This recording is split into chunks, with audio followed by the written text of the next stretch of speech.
Some doors are locked for a reason, but the ones left slightly open are the ones that change your life forever. I didn't believe that until the night I walked through the wrong one. My name is Emily Carter, and at 25 years old, my biggest worry should have been making enough money to cover my student loans before the next payment notice landed in my mailbox. Instead, I was balancing stainless steel catering trays behind one of Manhattan's most exclusive hotels, praying I wouldn't spill imported sparkling water on someone wearing a suit worth more than my car. The ballroom upstairs glittered with crystal chandeliers and polished marble, filled with politicians, CEOs, celebrities, and people whose names appeared in magazines instead of utility bills. I wasn't there to admire any of it. I was there because the catering company paid an extra $4 an hour for overnight luxury events, and I needed every single dollar. Kitchen staff only, my supervisor reminded us as we unloaded supplies from the delivery truck. Use the back entrance. Stay invisible. Guests should never notice you're here. Invisible. I had become good at that. Growing up in a small Ohio town before moving to New York taught me that ordinary people survive by staying out of the spotlight. I tucked a loose strand of blonde hair beneath my cap, adjusted my black uniform, and carried 2 heavy crates toward the service hallway. The smell of fresh rosemary, butter, and warm bread drifted through the corridor while cooks shouted orders over the clatter of pots and pans. It felt familiar. Safe. Predictable. Exactly the kind of world I understood. Then someone called my name from behind. Emily, storage room B. We need more glassware. I turned instinctively, but another employee pushing a loaded cart blocked my path. I stepped aside, glanced at 2 identical gray metal doors, and chose the one closest to me without thinking. The hallway beyond was strangely quiet. Too quiet. The bright fluorescent lights disappeared behind me, replaced by warm amber sconces casting long shadows across polished hardwood floors. My sneakers barely made a sound against the expensive wood. There were no stacks of dishes. No cooks. No servers rushing past with trays. Only silence. I frowned and looked back. The door had already clicked shut. Hello? I called softly, wondering if I had entered a private lounge by mistake. No answer came. I took another cautious step, then another, until voices drifted toward me from somewhere ahead. Calm. Controlled. Confident. Men discussing numbers, schedules, and shipments with the kind of quiet certainty that made every word sound important. I should have turned around immediately. Every instinct whispered that I didn't belong there. But curiosity has a dangerous way of disguising itself as innocence. I rounded one final corner, and my heart stopped. At the far end of the room stood a tall man in a perfectly tailored charcoal suit, his dark hair brushed neatly back, his posture impossibly still. Around him, several men in equally sharp suits fell silent the instant they noticed me. Every conversation ended at once. Every pair of eyes shifted toward the stranger who had wandered into a place she was never supposed to find. The man at the center didn't raise his voice. He didn't even move right away. He simply looked at me with calm blue eyes that revealed absolutely nothing, and somehow that frightened me more than panic ever could. I forgot how to breathe.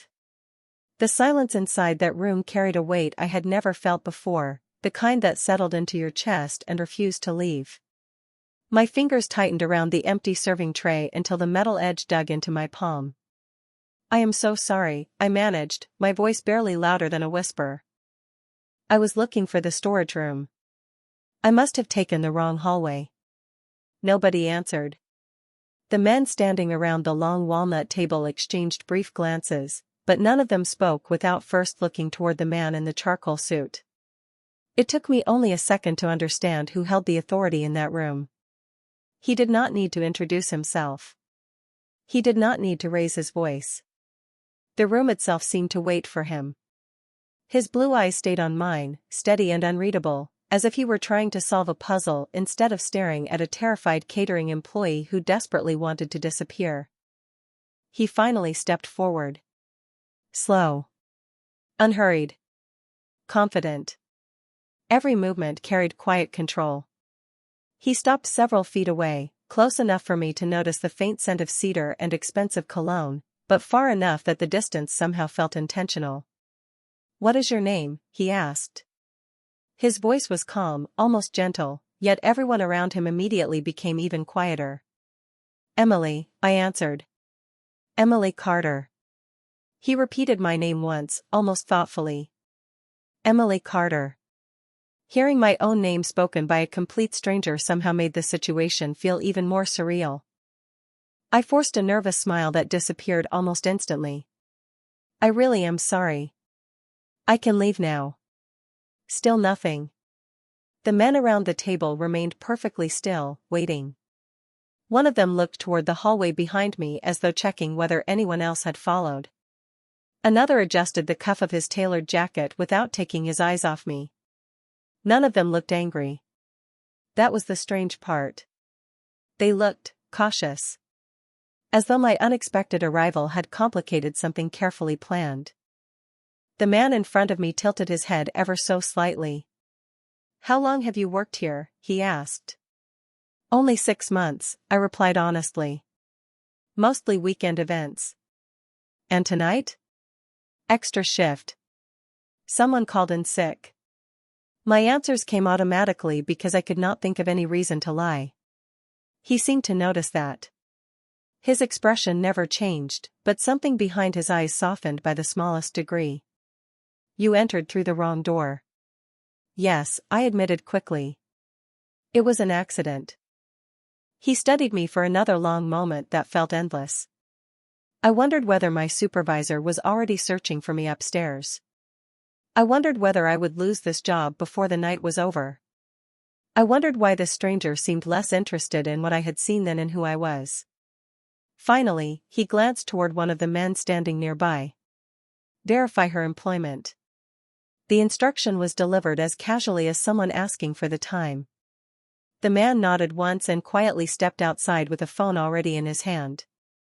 My heartbeat quickened. They were checking whether I had told the truth. Every detail I had ever filled out on an employment application suddenly felt important. I swallowed hard. "Please," I said softly. "I did not hear anything. I do not even know what this meeting is about. I just want to finish my shift." For the first time, the corners of his mouth moved ever so slightly, not quite forming a smile. "I believe you," he said. "The question is whether everyone else will." The room remained perfectly still after those words, but something inside me shifted. If he believed me, then why did I still feel as though my future depended on invisible scales tipping one way or the other? I lowered my eyes, suddenly aware that my heartbeat sounded impossibly loud inside my own ears. Every second stretched longer than the last. Somewhere beyond the heavy walls, I could faintly hear the distant rhythm of a string quartet playing in the ballroom upstairs, followed by scattered laughter from guests enjoying an evening that felt 1,000 miles away from where I stood. The contrast made everything seem unreal. My world had always been ordinary. Rent. Grocery lists. Student loans. Double shifts. Burned coffee before sunrise.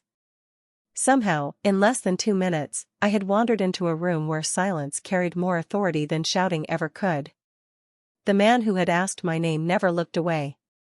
His posture remained relaxed, one hand resting lightly beside the polished conference table, yet every person around him unconsciously mirrored his stillness.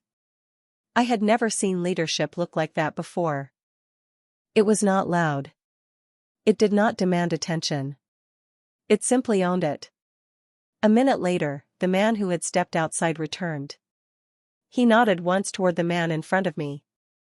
"Everything matches," he said calmly. "Emily Carter. 25.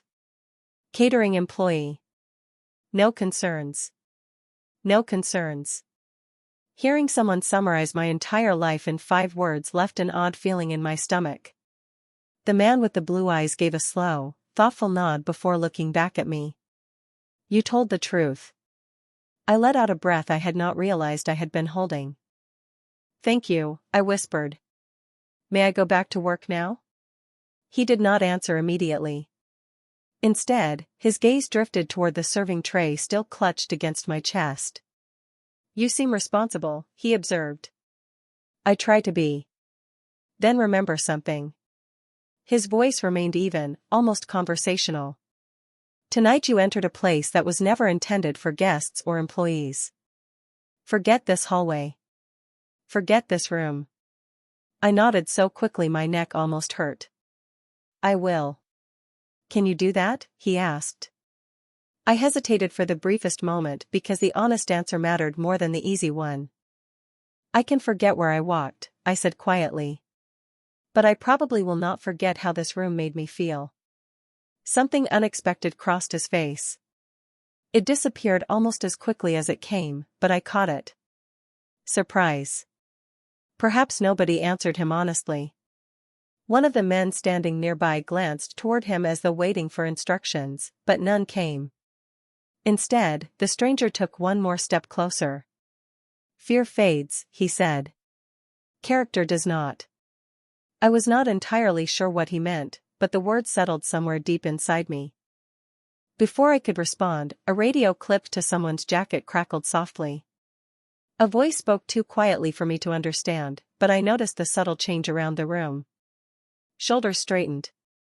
Eyes shifted toward the doorway. The atmosphere tightened without anyone raising their voice. The man in front of me noticed it immediately. His attention moved from me to the others for only a heartbeat before returning with the same impossible calm. "Someone will escort you back to the service corridor," he said. "Finish your shift." Relief flooded through me so suddenly my knees almost felt weak. I nodded again and turned toward the hallway, convinced the strangest moment of my life was finally ending. I had no way of knowing that before the night was over, fate would place us in the same room once again, and the second meeting would change everything. The walk back to the service corridor felt longer than it should have. One of the men in the dark suit opened the door without saying a single word, then stepped aside to let me pass. There was no anger in his expression. No hostility. Only careful observation, as though he had been instructed to remember my face. The moment the heavy door closed behind me, the familiar sounds of the hotel rushed back all at once. Dishes clattered against stainless steel counters. Someone laughed near the pastry station. A chef shouted for more dinner rolls. It was almost impossible to believe that only a few feet away another world existed behind an ordinary gray door. "Emily." My supervisor hurried toward me, clearly irritated. "Where have you been?" "We have been looking everywhere." "I got lost," I answered truthfully. "I opened the wrong door." She sighed, rubbing her forehead. "Please tell me you did not wander into one of the private executive rooms." I hesitated just long enough for her eyes to narrow. "Forget it," she said before I could answer. "Just get these champagne glasses upstairs. Table 7 is already waiting." I nodded, grateful that she had not asked another question. The next hour passed in a blur of polished silver trays, smiling guests, and endless polite conversations that did not belong to me. I poured sparkling water. Refilled coffee cups. Cleared empty dessert plates. I smiled because it was part of the job, but my thoughts kept drifting back to the blue-eyed stranger downstairs. Who was he? Why had everyone listened without hesitation? And why had he believed me so quickly? Those questions lingered in the back of my mind until something unusual caught my attention. Near the ballroom entrance stood two hotel security officers speaking quietly with a man wearing an expensive navy suit. He was not part of the hotel staff. His posture was too confident. His eyes moved slowly across the room, studying every table, every guest, every employee. They paused on me for only a second before continuing, but that second left an uncomfortable feeling in my chest. I looked away and reminded myself that luxury hotels attracted important people every day. Maybe I was simply imagining things after everything that had happened. I picked up another tray and crossed the ballroom toward the grand staircase. Halfway there, I noticed something else. A black leather portfolio rested unattended on a small marble table beside an arrangement of white orchids. It looked expensive, carefully crafted, and strangely out of place. Hundreds of guests walked past it without noticing. I slowed my pace. Someone important would surely come back looking for it. My first instinct was simple. Turn it into the front desk. That was the responsible thing to do. I reached down, picked it up carefully, and glanced around for its owner. At that exact moment, my eyes met a familiar pair of calm blue ones across the crowded ballroom. The stranger stood on the upper balcony overlooking the event, speaking quietly with another man. He was too far away to hear anything, yet somehow he noticed the portfolio in my hands immediately. Our eyes locked for only a heartbeat before his attention shifted toward the ballroom entrance. The calm expression on his face changed almost imperceptibly. It was not fear. It was awareness. And for reasons I could not explain, I suddenly felt that the ordinary evening I had been trying so desperately to return to was quietly slipping away once again. The leather portfolio felt heavier than it should have, not because of its weight but because of the strange feeling settling in my stomach. I stood beside the marble table for a few seconds, scanning the ballroom for anyone who looked concerned about losing it. Nobody did. Waiters continued weaving between guests carrying silver trays. A jazz trio replaced the string quartet near the stage. Crystal glasses caught the golden light from the chandeliers, making the entire room shimmer like something from a movie I could never afford to see in real life. I took one careful step toward the concierge desk, reminding myself that lost property belonged with hotel management, not with a catering employee making $16 an hour. Before I reached the center of the ballroom, a man in the same expensive navy suit I had noticed earlier approached the concierge from the opposite direction. He smiled politely, but something about the smile never reached his eyes. Instead of speaking with the concierge immediately, he glanced around the room again. Slowly. Methodically. His gaze paused on every exit before settling for the briefest moment on the upper balcony where the blue-eyed stranger had been standing only seconds earlier. Except now the balcony was empty. A quiet chill traveled across my shoulders. I could not explain why, but the entire exchange felt rehearsed, like actors following invisible marks on a stage. I continued walking, tightening my grip on the portfolio. As I passed one of the floral arrangements, I noticed something unusual resting near the base of the orchids. A small wireless earpiece. It looked as though someone had accidentally dropped it beside the display. I bent down, intending to place it beside the portfolio before taking both items to security. That was when I heard two voices behind the decorative hedge separating the ballroom from a private lounge. "He is supposed to arrive in less than 5 minutes," one man said quietly. "Everything is ready." Another voice answered just as softly. "Do not make any mistakes this time." I froze for only an instant. They could have been discussing a business presentation. A surprise award. Any number of harmless things. Yet something about the careful way they lowered their voices reminded me of the meeting downstairs. My pulse quickened. I straightened immediately and continued walking as though I had heard nothing at all. My mother used to tell me that instinct existed for a reason. Listen when something feels wrong, even if you cannot explain it. As I reached the concierge desk, I placed the portfolio gently on the polished counter. "Someone left this near the ballroom entrance," I said. "I thought it should be turned in." Before the concierge could answer, another voice interrupted from behind me. "That belongs to me." I turned and found the man in the navy suit standing only a few feet away. His smile returned instantly, polished and friendly, but there was something strangely impatient beneath it. "Thank you," he said, extending his hand toward the portfolio. I looked at the concierge, expecting him to verify ownership, but before either of us spoke, another familiar voice drifted across the marble floor. Calm. Steady. Impossible to ignore. "Interesting," the blue-eyed man said as he approached with unhurried confidence.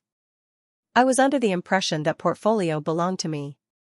The air around us seemed to grow quieter. Neither man raised his voice. Neither one moved aggressively. Yet every instinct inside me whispered that I had unknowingly picked up far more than a misplaced piece of leather. Neither man reached for the portfolio.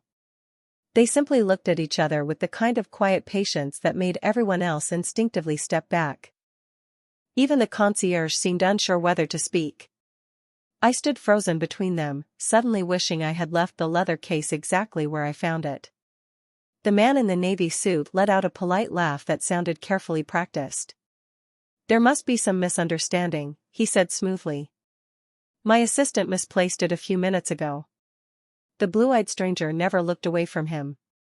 "Then you should have no difficulty describing what is inside." The smile on the other man's face remained, but something behind his eyes flickered. It lasted less than a second. If I had not been staring directly at him, I would have missed it completely. He answered almost immediately. "Business contracts. Financial reports. Nothing very exciting." The stranger nodded once, as though considering the answer. "Interesting." His voice stayed calm. "Because I have not opened it either." For the first time, the ballroom noise seemed distant. The conversations around us faded beneath the steady pounding of my own heartbeat. The stranger turned toward me instead. "Emily." Hearing my name in such a composed voice made me straighten instinctively. "Would you mind telling me exactly where you found it?" "Near the white orchids by the ballroom entrance," I replied honestly. "It was sitting alone on the marble table." He studied my face, searching for hesitation, but there was none to find. I had nothing to hide. Before anyone else could speak, one of the hotel event coordinators hurried toward me looking flustered. "Emily, there you are. Table 12 needs more sparkling water immediately." I glanced apologetically toward the concierge. "I should get back to work." The blue-eyed man gave a slight nod. "You should." His answer surprised me. I had expected more questions. Instead, he stepped aside, silently clearing the path. I thanked him quietly and hurried away, trying not to look back. Halfway across the ballroom, I heard no raised voices, no argument, only the soft murmur of conversation continuing behind me. Whatever happened next remained hidden from view. I tried to lose myself in work again. Refill glasses. Collect empty plates. Smile politely. Pretend my evening had returned to normal. But the uneasy feeling refused to leave. 10 minutes later, while replacing dessert forks near the grand staircase, I noticed the same navy-suited man leaving the ballroom alone. His pace remained controlled, yet he glanced over his shoulder twice within only a few seconds. He was no longer smiling. As he disappeared into a side corridor, something small slipped from the inside pocket of his jacket without him noticing. A folded white card landed silently against the edge of a decorative column. No one else seemed to see it. I hesitated. Part of me wanted to ignore it. Another part remembered my mother's voice telling me that doing the right thing was rarely convenient. I set my tray carefully onto a nearby service station and walked over. The card looked like an ordinary event access pass, except one detail immediately caught my attention. The photograph printed on it did not match the man who had dropped it. I stared at the unfamiliar face for a moment before looking toward the hallway where he had disappeared. My pulse quickened again. Then, from somewhere behind me, I heard the calm blue-eyed stranger speak only 4 quiet words that made me realize he had seen everything. "Do not follow him, Emily."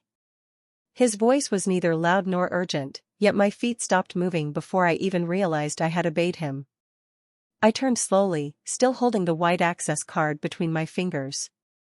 Adrian Moretti stood several yards away, hands resting comfortably in the pockets of his charcoal suit, his expression as composed as it had been from the moment I first saw him. The ballroom continued around us as though nothing unusual had happened. Waiters carried silver trays through clusters of laughing guests. Crystal glasses chimed together beneath the chandeliers. Somewhere near the stage, the jazz trio eased into another familiar melody. The entire evening looked perfectly ordinary, except for the strange conversation unfolding in the middle of it. I lowered my voice. "This is not his picture." Adrian glanced briefly at the card before looking back at me. "I know. Should I give it to hotel security?" He studied me for a moment, and I noticed the smallest hint of approval in his eyes. Not because I had found the card, but because my first instinct had been to turn it in instead of ignoring it. Not yet, he replied quietly. Why? I asked before I could stop myself. For a brief second I regretted the question. He owed me no explanation. Instead of dismissing me, however, he surprised me again. Because if the wrong person realizes it is missing too soon, everyone in this building loses the chance to learn why it exists. I looked back toward the hallway where the man in the navy suit had disappeared. It remained empty now. My pulse settled into a nervous rhythm. You knew he was pretending, I whispered. Adrian gave the slightest nod. People often reveal more by what they rush to claim than by what they quietly leave behind. His answer sounded less like advice and more like something experience had taught him years ago. Before I could ask another question, one of the men from the private meeting approached him. He leaned close enough to speak without raising his voice. Adrian listened without interrupting, then answered with a simple nod. The conversation lasted less than 10 seconds, yet I could tell important decisions had just been made. No dramatic gestures. No panic. Only calm efficiency. When the man walked away, Adrian turned back to me.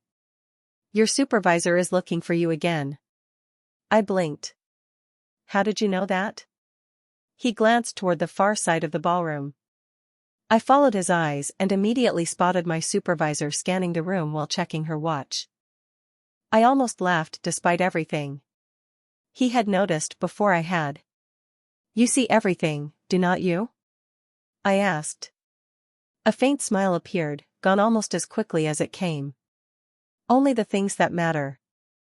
Those words lingered with me as I slipped the white access card into the inside pocket of my apron for safekeeping. Adrian noticed but said nothing. Instead, he reached into his own jacket and handed me a plain white business card with nothing printed on the front except a phone number. No company logo. No title. No name. Keep it, he said. If anyone asks questions about tonight that make you uncomfortable, call that number before you answer anything. I stared at the card, uncertain whether accepting it was wise. I am just a catering employee, I said quietly. Exactly, Adrian replied. And that is why you have already noticed things that everyone else overlooked. Before I could respond, my supervisor finally reached me, breathless and slightly frustrated. Emily, there you are. We have a last-minute change. The VIP guests are moving to the private rooftop lounge, and we need 2 servers upstairs immediately. My stomach tightened. Adrian slowly lifted his eyes toward the ceiling above us, his calm expression fading into thoughtful silence, as though he already knew something waiting on that rooftop had not been part of the original plan. The elevator climbed toward the rooftop with a quiet hum, but my thoughts refused to settle. I stood beside another server balancing a polished silver tray filled with crystal glasses while the floor numbers slowly changed above the doors. The white business card Adrian had given me rested inside my apron pocket beside the unfamiliar access card. I could feel both of them every time I breathed. They were only pieces of paper, yet somehow they felt heavier than the tray in my hands. When the elevator doors opened, cool autumn air drifted inside carrying the scent of rain and the distant sound of traffic far below. The rooftop had been transformed into a private lounge overlooking the Manhattan skyline. Soft amber lights glowed beneath elegant canopies while candles flickered across marble cocktail tables. Beyond the glass railing, thousands of city lights stretched toward the horizon like stars scattered across the earth. It should have been beautiful. Instead, I felt strangely alert. My supervisor pointed toward a cluster of reserved tables near the eastern side of the terrace. Only invited guests over there, she reminded us quietly. Serve drinks. Smile. Stay out of conversations. I nodded automatically. That had always been easy. Blending into the background was practically part of my job. Within minutes the first guests arrived, greeting one another with practiced smiles and firm handshakes. Expensive watches reflected the city lights. Tailored jackets moved through the crowd with effortless confidence. I worked silently from table to table, refilling glasses and clearing empty plates without drawing attention to myself. Then I noticed Adrian again. He had stepped onto the rooftop with the same composed confidence that seemed to follow him everywhere. Several distinguished guests approached to greet him, yet something surprised me. He greeted every hotel employee who crossed his path with the same calm respect he offered the wealthy businessmen. He thanked a bartender for fresh coffee. He held a door open for an elderly maintenance worker pushing a supply cart. When one of the younger servers accidentally dropped a linen napkin near his shoes, Adrian simply picked it up himself and handed it back with a reassuring nod before the terrified young man could even apologize. Nobody applauded those small moments. Most people probably never noticed them. I did. The image I had built in my mind after stumbling into that private meeting no longer fit the man standing across the terrace. Power had always looked loud to me. He carried it quietly. As I continued serving drinks, I spotted an elderly florist replacing fresh white lilies beside the lounge entrance. One of the heavy display boxes slipped from his cart, scattering gardening supplies across the stone floor. Several guests walked past without slowing down. Before I could leave my station, Adrian crossed the terrace himself. Without removing his suit jacket, he knelt beside the older man and helped gather every item that had fallen. The florist looked embarrassed. Adrian simply smiled politely, thanked him for keeping the hotel beautiful, and waited until the cart was steady again before walking away. It lasted less than a minute, but something inside me changed while watching it happen. People reveal themselves most clearly when they think nobody important is watching. Adrian had not looked around for approval. He had simply helped because someone needed it. I was still thinking about that when my eyes drifted toward the far corner of the rooftop. The man in the navy suit had returned. This time he was not looking at the guests. He was looking directly at Adrian. And in his hand, almost hidden beneath a folded dinner menu, I recognized another access card identical to the one resting inside my apron pocket. The moment I recognized the second access card, every ordinary sound around me seemed to fade into the background. The soft jazz, the laughter, the gentle clinking of crystal glasses all blurred together as my attention fixed on the man in the navy suit. He held the card carelessly beneath a folded dinner menu, almost as though he wanted someone to overlook it.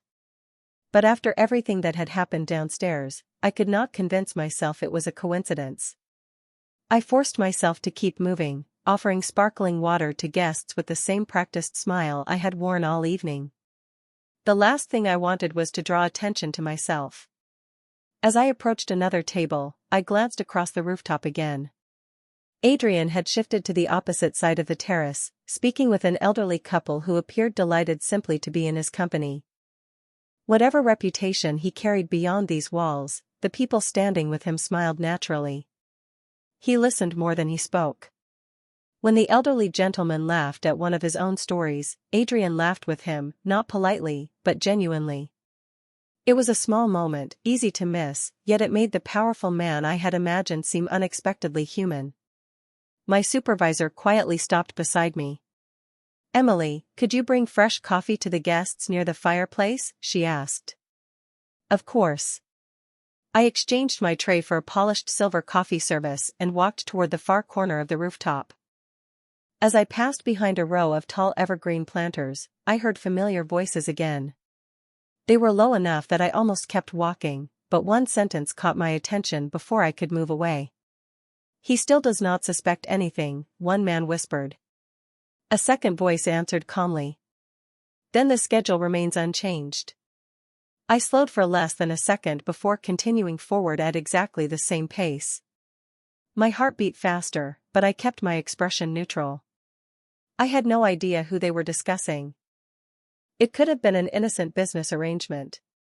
Still, instinct urged me to remember every word. When I rounded the corner, I nearly collided with Adrian himself. "Easy," he said quietly, steadying the coffee tray before a single cup could slide. His hands were firm but careful, and the entire tray became perfectly balanced again within a second. "Thank you," I breathed. He noticed the tension in my face immediately. Something is different, he observed. I hesitated. Part of me wanted to remain silent exactly as he had instructed earlier. Another part remembered that he had trusted my honesty from the beginning. I lowered my voice. I saw another access card. His expression remained calm, but his eyes sharpened with quiet focus. Where? The man in the navy suit has one. I am certain.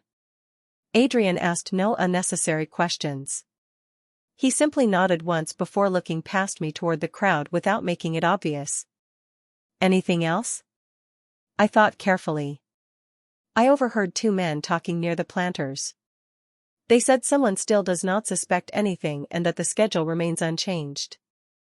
Adrian remained silent for several seconds. Then, unexpectedly, he smiled. Not because the information pleased him, but because it confirmed something he had apparently already begun to suspect. Emily, he said softly, sometimes the smallest observations prevent the biggest mistakes. Before I could ask what he meant, one of his associates approached quickly and whispered something into his ear. Adrian's eyes lifted toward the hotel entrance leading back inside. For the first time all evening, I noticed the slightest trace of concern pass across his face before disappearing behind the same calm control. He looked back at me for only a heartbeat. Stay where there are people, he said. And whatever happens next, trust what your instincts tell you before you trust what your eyes see. Adrian's words stayed with me long after he disappeared into the crowd. Trust your instincts before you trust your eyes. At first they sounded like another one of his quiet lessons, the kind that revealed its meaning only after the moment had passed. I picked up the coffee service again and continued moving between tables, forcing myself to breathe normally. Guests laughed over stories from old business deals. A woman admired the skyline while taking photographs with her friends. Waiters exchanged polite smiles as they carried elegant desserts beneath strings of warm lights. Nothing looked out of place. Yet I could not shake the feeling that something invisible was slowly moving beneath the surface of the evening. I reached the fireplace lounge where several invited guests were finishing coffee. As I poured another cup, I noticed one of the hotel managers speaking urgently into a handheld radio. He smiled whenever guests looked his way, but the smile disappeared the instant they turned around. Two additional security employees quietly entered the rooftop from opposite stairwells. They spread out naturally, trying not to attract attention. If I had not spent the last several hours accidentally learning how to observe people the way Adrian seemed to, I probably would not have noticed them at all. I placed the empty coffee pot onto my tray and looked across the terrace. The man in the navy suit was gone. My stomach tightened immediately. I scanned the crowd once, then twice. Nothing. He had simply disappeared. I slipped one hand into my apron pocket, touching both the anonymous business card Adrian had given me and the access card I had picked up earlier. Their edges felt reassuring somehow. A familiar voice interrupted my thoughts. "Excuse me, miss." I turned to find the elderly florist I had seen earlier standing beside one of the flower displays. He smiled kindly. "Would you mind helping me move this arrangement inside? They want fresh flowers near the ballroom entrance." Of course, I answered without hesitation. Together we carefully lifted the large arrangement onto its rolling stand and guided it toward the glass doors leading back into the hotel. As we reached the entrance, the florist suddenly frowned. "That is strange," he murmured. "I thought I left my pruning scissors in this cart." He searched one shelf, then another. "They were here a moment ago." Before I could respond, Adrian appeared from inside the hotel. His eyes moved first to the florist, then to the cart, then finally to me. He seemed to understand the situation without anyone explaining it. "Is something missing?" he asked. "Only a pair of gardening scissors," the florist replied apologetically. "Probably my own forgetfulness."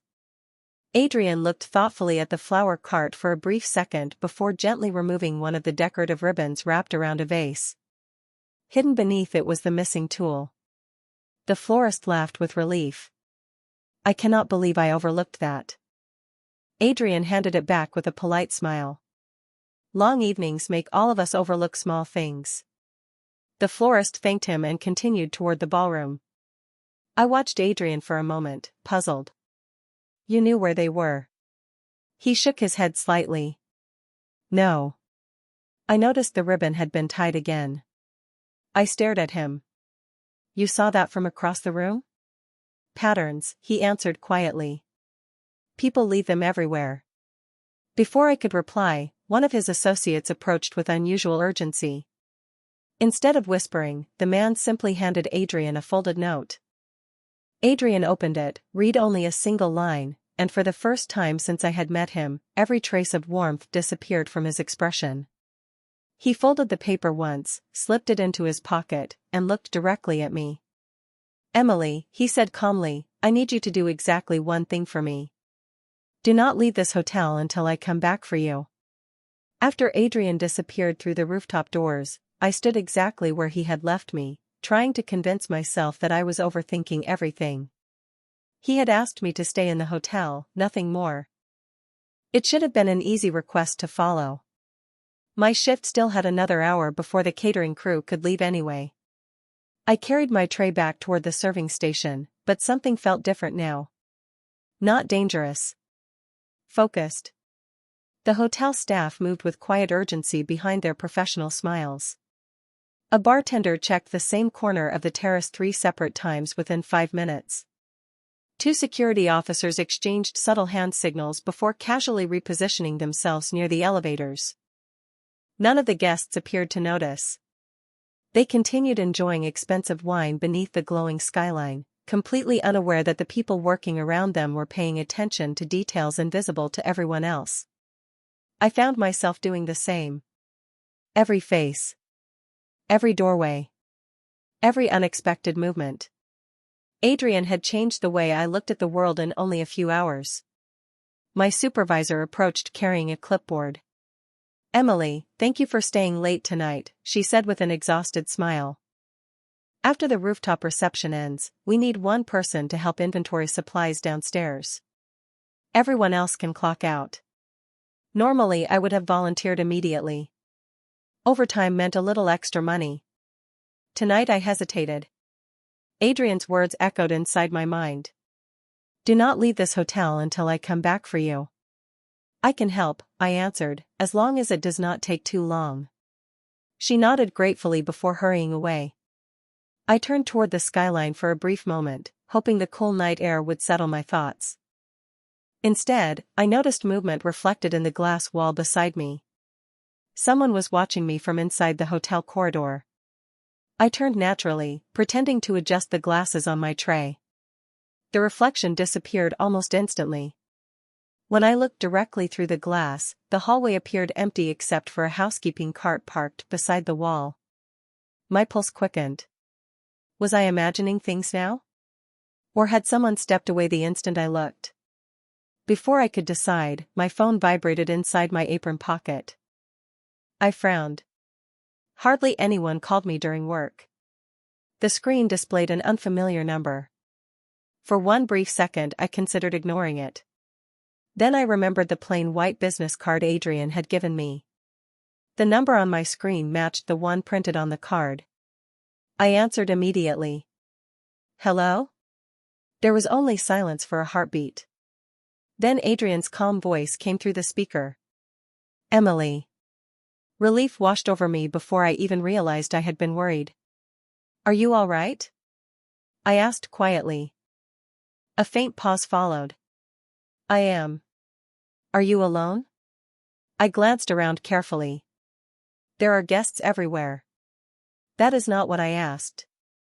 His tone remained gentle, but precise. I looked again toward the glass corridor. The housekeeping cart was still there. One hotel employee pushed another service cart past it without slowing down. Nothing seemed unusual. I think so, I answered honestly. Good, Adrian said. Listen carefully. In less than 5 minutes someone may politely ask you to come downstairs to identify a misplaced item or complete paperwork before your shift ends. If anyone asks, your answer is no. I blinked in confusion. How do you know someone is going to ask me that? Another brief silence followed. Because I never gave that instruction. Before I could respond, my supervisor walked toward me with an apologetic smile. Beside her stood a hotel manager I had never seen before. Emily, she said, this gentleman just needs you downstairs for a quick inventory check before you leave tonight. My heart stopped for a single breath as Adrian's quiet voice remained on the phone. Do not go with him. My fingers tightened around my phone until my knuckles turned white.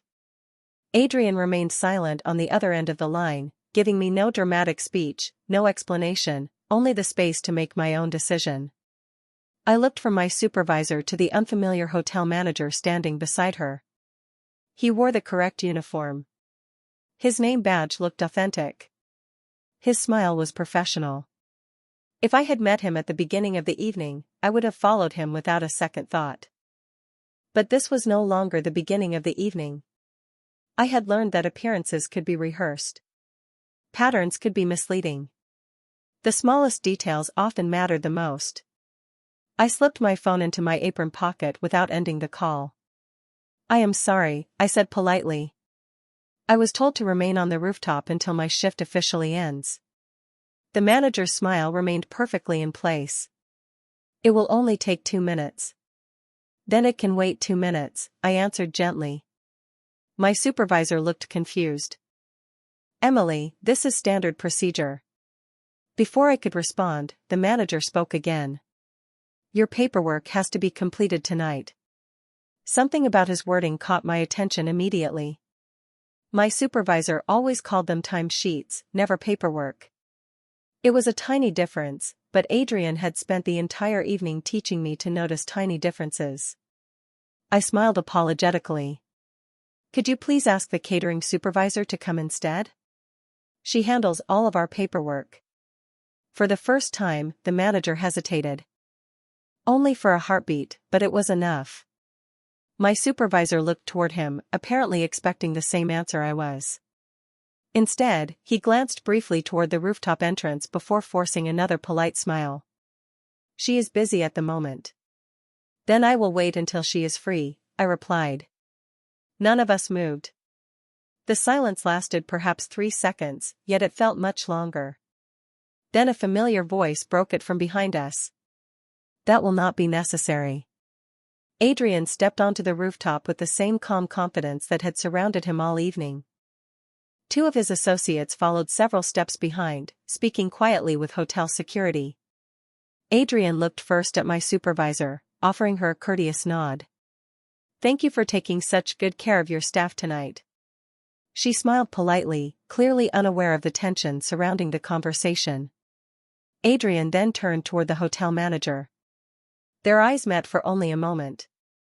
The manager's practiced confidence faded almost imperceptibly before he lowered his gaze. Adrian never raised his voice. I believe there has been a misunderstanding. The manager answered quickly. Apparently so. Apparently. Adrian's tone remained perfectly even. Hotel security will assist you with clarifying it. 2 uniformed security officers approached with calm professionalism. No one argued. No one created a scene. The nearby guests continued enjoying the evening without noticing anything unusual. Within seconds, the manager quietly accompanied the officers back inside the hotel. My supervisor exhaled in visible relief, although she still looked puzzled. I suppose they sorted it out, she said before excusing herself to help another employee. Soon only Adrian and I remained near the glass doors overlooking the city. I looked at him, still trying to process everything that had happened. You knew. He nodded once. I suspected. How? Adrian rested one hand lightly against the balcony railing, watching the lights spread across Manhattan below. Because honest people ask for help through the proper person. They do not invent unnecessary shortcuts. I looked down at the white business card still resting in my hand. You trusted me to say no. A faint smile touched his face. No, Emily. His blue eyes met mine with quiet certainty. I trusted you to notice what everyone else would politely ignore. At that moment I realized the most important thing that had changed during the longest night of my life was not the world around me. It was the way I had learned to see it. The rooftop reception ended the way elegant evenings usually do, with quiet goodbyes, polished smiles, and guests disappearing into waiting cars beneath the glow of Manhattan's midnight skyline. Anyone watching from across the street would have believed it had been just another successful charity gala. They would never have guessed how many invisible decisions had unfolded between handshakes and conversations. I helped stack the last of the crystal glasses into rolling carts before finally removing the black catering apron that had somehow become part of the strangest night of my life. My shift was officially over. My supervisor thanked everyone for staying late, handed out our overtime forms, and wished us a safe trip home. One by one, my coworkers disappeared through the employee hallway. I started toward the staff exit, eager for fresh air and the familiar comfort of an ordinary subway ride home. Then I stopped. The gray service hallway looked exactly the way it had hours earlier. Bright fluorescent lights. Stainless steel shelves. Delivery carts waiting for the morning crew. Nothing had changed. Except me. Without fully understanding why, I turned away from the employee exit and walked back toward the quiet corridor where everything had begun. The hallway was empty now. Every door stood closed. The hotel had settled into the peaceful rhythm that follows a long event. I found the same unmarked door I had opened by accident earlier that evening. For a moment I simply stood there, smiling to myself. 12 hours ago I had been frightened by what waited on the other side. Now I found myself grateful for one wrong turn that had quietly rearranged the way I looked at people, at trust, and even at myself. Before I could reach for the handle, I heard calm footsteps behind me. "Most people never come back," Adrian said. I turned slowly. He was no longer surrounded by associates or important guests. No audience. No formal introductions. Just the same charcoal suit, the same steady blue eyes, and the same quiet confidence that somehow filled the empty hallway more completely than noise ever could. I smiled. I almost laughed. "I know. Then why did you think I would return?" Adrian looked toward the closed door before answering. "Because curious people rarely walk away from unanswered questions." I laughed softly. "You seem to know a great deal about people." "Only because they keep teaching me." For a few peaceful seconds neither of us spoke. The silence no longer felt intimidating. It felt comfortable. I reached into my apron pocket and removed the plain white business card he had given me earlier. I never needed to call again. Adrian glanced at the card before looking back at me. "That was always my hope." I held it out toward him. Instead of taking it back, he gently folded my fingers around it. "Keep it." "Why?"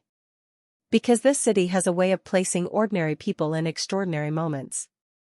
His answer sounded less like advice and more like experience. I nodded slowly, understanding more than I could have explained. "I still do not know who you really are," I admitted. Adrian smiled with quiet amusement. "Perhaps that is for the best." We walked together toward the hotel lobby where the revolving doors reflected the sleeping city outside. As we reached the entrance, he stopped and looked back once toward the silent service hallway. "Funny thing about life, Emily," he said. "People spend years searching for the right door, never realizing that destiny rarely knocks at the front entrance." I stepped outside into the cool night air, the white business card resting safely in my pocket, and for the first time since arriving at work that afternoon, I understood that the smallest decision of my life had not been choosing the correct path. It had been choosing to remain kind, honest, and observant after opening the wrong door, because sometimes fate does not change your future by sending you somewhere new. Sometimes it simply asks whether you are willing to see the world differently once you arrive.